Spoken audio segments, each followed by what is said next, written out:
All right, everyone. Thank you for putting your name and your city in the chat. I'm going to go ahead and get started with the October presentation.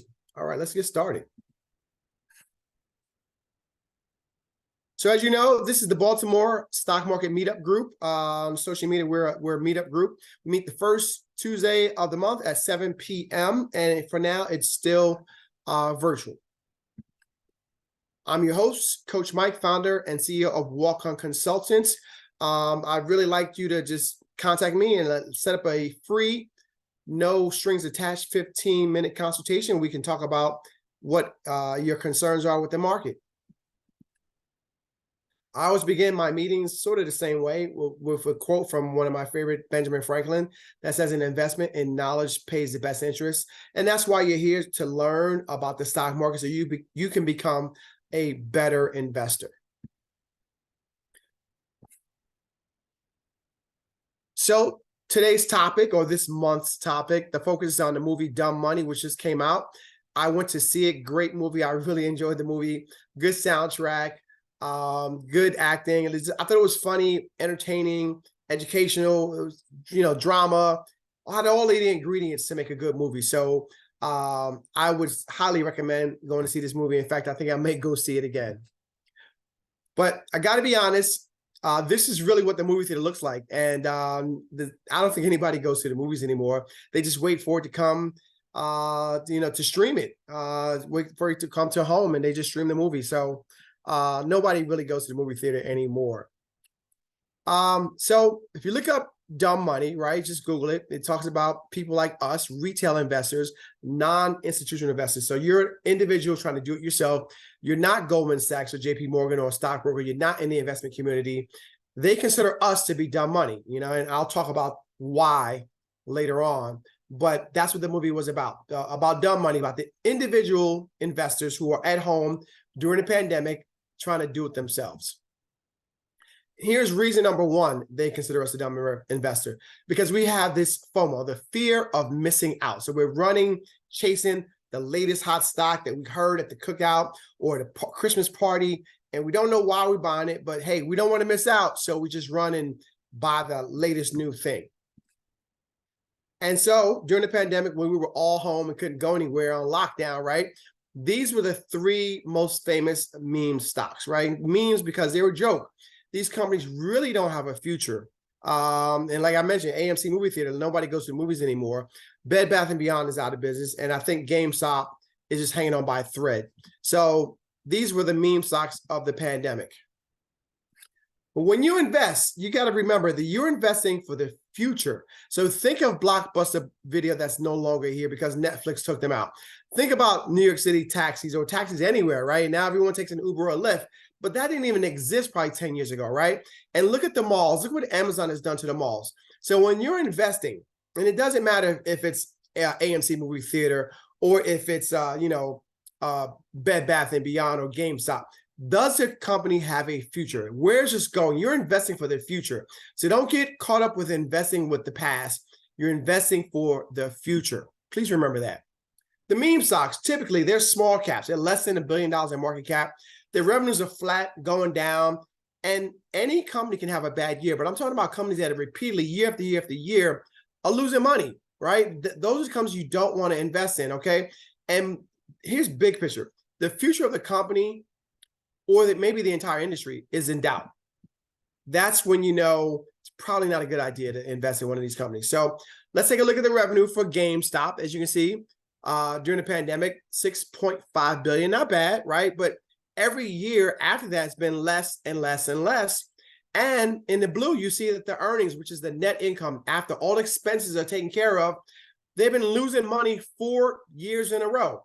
Now, the past is no guarantee of future, but the trend is your friend. Where do you think this is going for 2024 and 2025?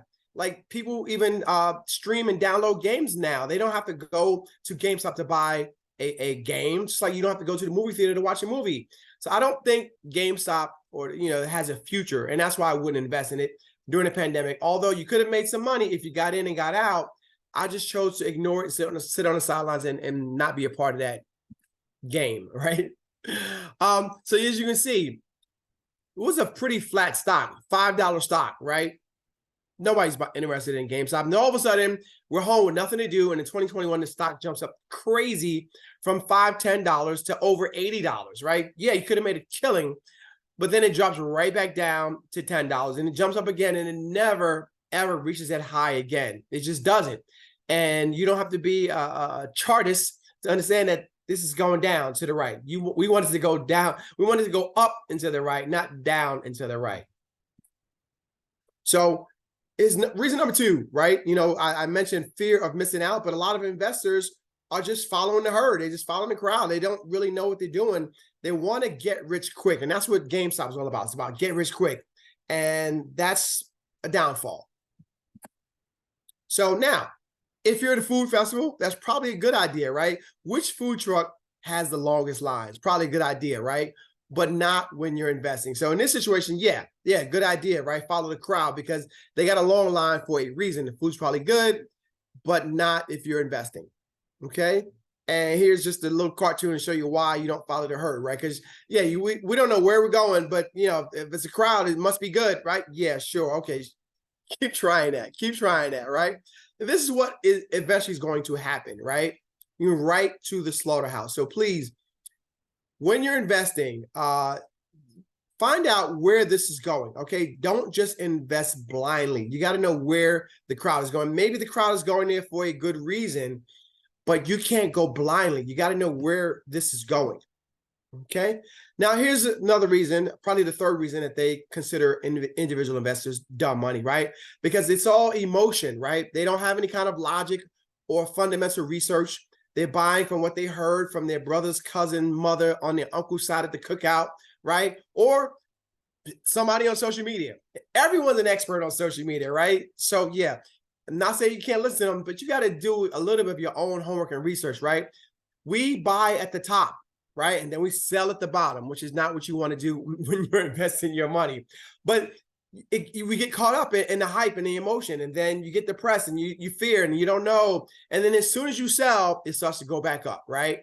And that's those are some of the reasons that institutional investors consider the retail investors to be dumb money. And again, go see the movie. You just got to go see the movie. I can't stress that enough. I really enjoy the movie. Go see the movie. All right. So before you buy any stock, please write down Coach Mike's rules for buying a stock, right? Before you buy a stock, right? Why are you buying a stock? Like, seriously, why? Like, what's the reason? Like, is it your idea or was it recommended by someone else, right? Can you explain it to someone else? So if you're buying it on someone else's recommendation, can you then explain to someone else why you bought it? And if you can't, then you probably shouldn't be buying a stock, okay? How do they make money, right? If AMC makes money from people coming to the movie theaters, but no one's going to the movie theaters, then how are they going to make money, right? So, and lastly, is this an investment or is it a trade? If you understand that I'm just going to get in and get out, okay, fine. But an investment long-term in a company that has no future, probably not a good idea.